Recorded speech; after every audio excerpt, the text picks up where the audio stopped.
ఎవడు మాట్లాడినా క్షమించము, అటువంటి వాళ్ళ నాలుకలు కోస్తాం అని చెప్పడానికే మాట్లాడుతున్నాం. ఏం మాట్లాడతావు? బుద్ధి జ్ఞానం లేదా? లేకుంటే లేనుండో పడి ఉండాలి ఎవడైనా అటువంటి వాడు. ప్రాంతీయవాదం ఉగ్రవాదం కంటే మించిందని మాట్లాడతాడు. దయచేసి 2-3 మాటలు మీరు గంభీరంగా వినాలి, చాలా సీరియస్ అంశం. ఎవడిదిరా ప్రాంతీయవాదం? మద్రాసుతో కలిసి ఉండినటువంటి ఆనాటి ఆంధ్ర, మద్రాసు ఆంధ్ర ప్రాంతం కలిసి ఉండినటువంటి ఆనాటి రాష్ట్రం మద్రాసు రాష్ట్రం. ఆ మద్రాసు రాష్ట్రం నుంచి భాష పేరు మీద మేము విడిపోతామని ప్రాంతీయాభిమానంతో పోరాటం చేసి పొట్టి శ్రీరాములు గారి మరణానికి కూడా కారణమై ఆంధ్ర రాష్ట్రం ఏర్పడింది 1953లో. 1953లో ఏర్పడినటువంటి ఆంధ్ర రాష్ట్రపు పునాదే ప్రాంతీయవాదం. ఆ ప్రాంతీయవాదమే నిజంగా ఉగ్రవాదం అయితే మీరే ఉగ్రవాదం తప్ప మంది కాదు. మా తెలంగాణ వాదము ముమ్మాటికి ఇది ఒక జాతీయవాదం, నిజమైన జాతీయవాదం తెలంగాణ వాదం. ఎందుకు తెలంగాణ 1948 వరకు భారతదేశంలో ఒక సర్వస్వతంత్ర సంస్థానంగా ఉన్నది, సర్వస్వతంత్ర రాజ్యంగా ఉన్నది, సర్వస్వతంత్రమైనటువంటి సైన్యాన్ని కలిగి ఉంది, సర్వస్వతంత్రమైనటువంటి ఒక నాణ్యాన్ని కలిగి ఉంది, ఒక కరెన్సీని కలిగి ఉంది, 100కు పైగా దేశాలలో రాయబారులు కలిగి ఉంది. ఢిల్లీలో హైదరాబాద్ హౌస్ అనేటువంటి ఒక భవనాన్ని కలిగి ఉంది, రాచరికాన్ని రాజులపై విడిది చేయడం కోసం.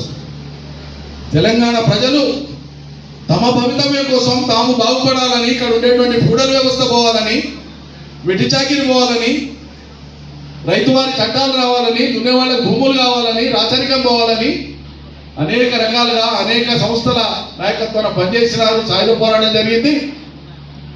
అంతిమంగా ఈ ప్రాంతం సంస్థానం కూడా మాకు దేశంలో విలీనం కావాలని, భారతదేశ విలీనం కోసం, జాతీయత కోసం పాటుపడినట్టు సమాజం తెలంగాణ సమాజంలో వెధవా. తెలంగాణ వాదాన్ని ప్రాంతీయవాదం అనేవాడని అంటే నాలుకలు వస్తాం. తెలంగాణ వాదం ముమ్మాటికి మా సొంత అస్తిత్వం కోసం మమ్మల్ని బలవంతంగా కలుపుకున్న కారణంగా మాకు కావాలని పోరాటం చేసిన తప్పిస్తే మాది ప్రాంతీయవాదం కాదు. ఇంకొకసారి అటువంటి అవాకులు చవాకులు పేలొద్దు. చరిత్ర మీద అవగాహనతో మాట్లాడి చరిత్ర తెలుసుకోండి. మాకు ఏ ప్రాంత ప్రజల పట్ల విద్వేషం లేదు, వ్యతిరేకత లేదు.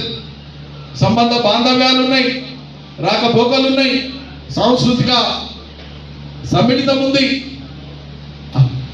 అన్ని రకాల భావోద్వేగాల్లో భాగస్వాములమే. మీలాంటి కొంతమంది అవగాహన లేనటువంటి వాళ్ళు, కేవలం రాజ్యాకాంక్ష ఉన్నవాళ్ళు, కేవలం పదవులు కావాలనుకునేటువంటి వాళ్ళు ప్రజలను ఏమార్చి కొన్ని మాటలు మాట్లాడి ఈ రకంగా తెలంగాణను చిన్నబుచ్చేటువంటి విధంగా మాట్లాడితే రాబోయేటువంటి రోజులు చాలా తీవ్రంగా ఉంటాయి.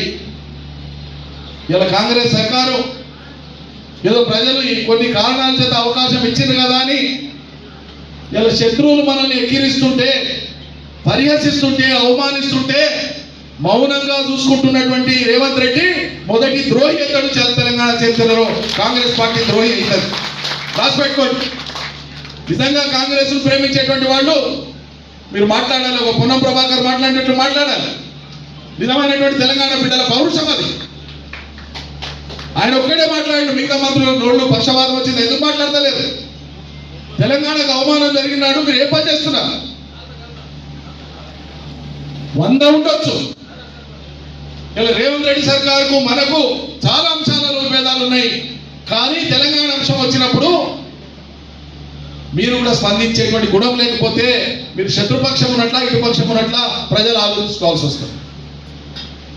కాబట్టి ఇటువంటి సందర్భంలో మీరు మీ సోషల్ మీడియా, మీ పోస్టులు, మీ అవగాహన రోజువారీగా మీరు దాన్ని పెంచుకొని అద్భుతంగా ముందరికి పోయేటువంటి ప్రయత్నం చేయాలి తప్ప మనం సగటు రాజకీయ పార్టీ కాదు. ఇది రాసి పెట్టుకోండి, 100 సార్లు చెప్తాను.